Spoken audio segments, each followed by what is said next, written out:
Hey everybody, it's David here at Mojo, and in this video I'm going to cover all of the updates that are going to hit your Mojo prospecting dashboard this coming Monday.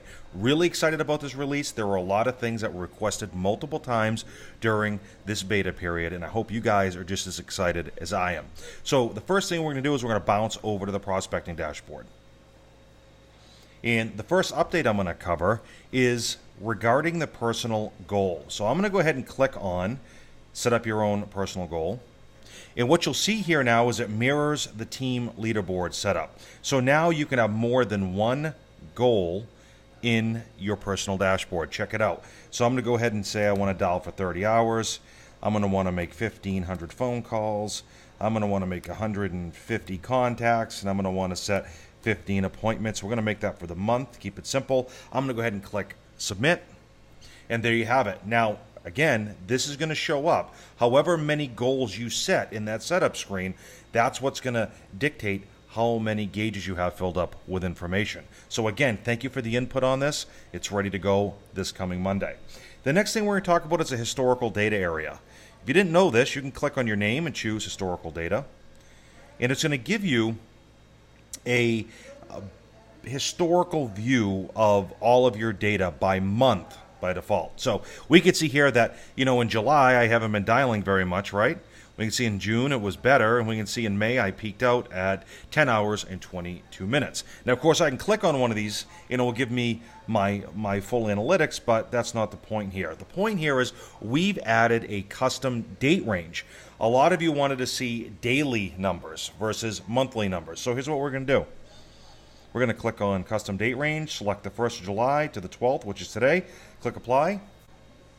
And we'll see here that it's broken down by day now. So had I been in here and actually using this account and prospecting with it, I would see my graph indicate to me each day what I'd been doing. In this case, there's only data for July 8th. I can click on it again and I can see what that is. So by adding this new time frame method, you can now break it down by day.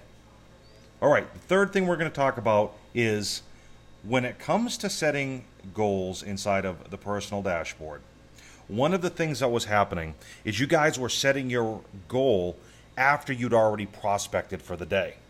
And what would happen is you'd call into us and say, hey, I just set my goal, but all the stuff I did today isn't showing up on my goal screen. So the third change is when you set a goal on a certain day, it's going to take into account the prospecting you'd already done that day. All right, let's talk about the fourth change we made. I'm going to go up to add progress, and this is another one that we got a lot of calls on. So you've always been able to add a progress entry outside of a dialing session on the dashboard. What's different starting Monday is now you're going to be able to give it a date that it occurred on. So this was really screwing up some of your metrics because you would pile in a bunch of progress and it would show up for today's date. There was a minor bug that we had in the system. Now you're going to be able to choose the date that this progress is supposed to be assigned for, and then it will show up in the correct area on the dashboard and in your historical data set. All right, let's head over to the team leaderboard.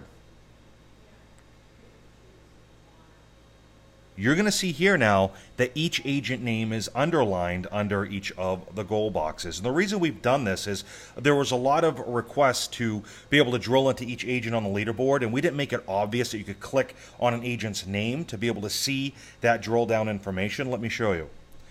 I can click on my name here, and it's going to give me all of my analytics since this goal period. So you can compare, contrast against agents on the account. Not just agents, but lists.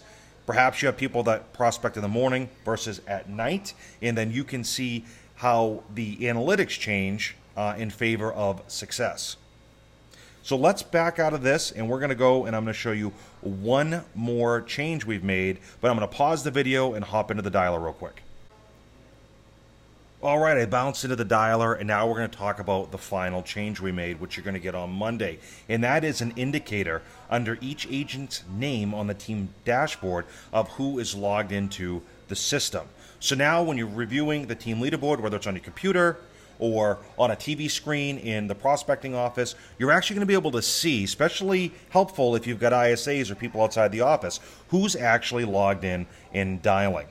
So that's going to wrap up this update video. We've got several cool things queued up to add to our historical data to help you guys gauge when is the best time to be prospecting. And those will be coming out in the next few weeks. I want to thank everybody for your input. Until next time, make it a great day.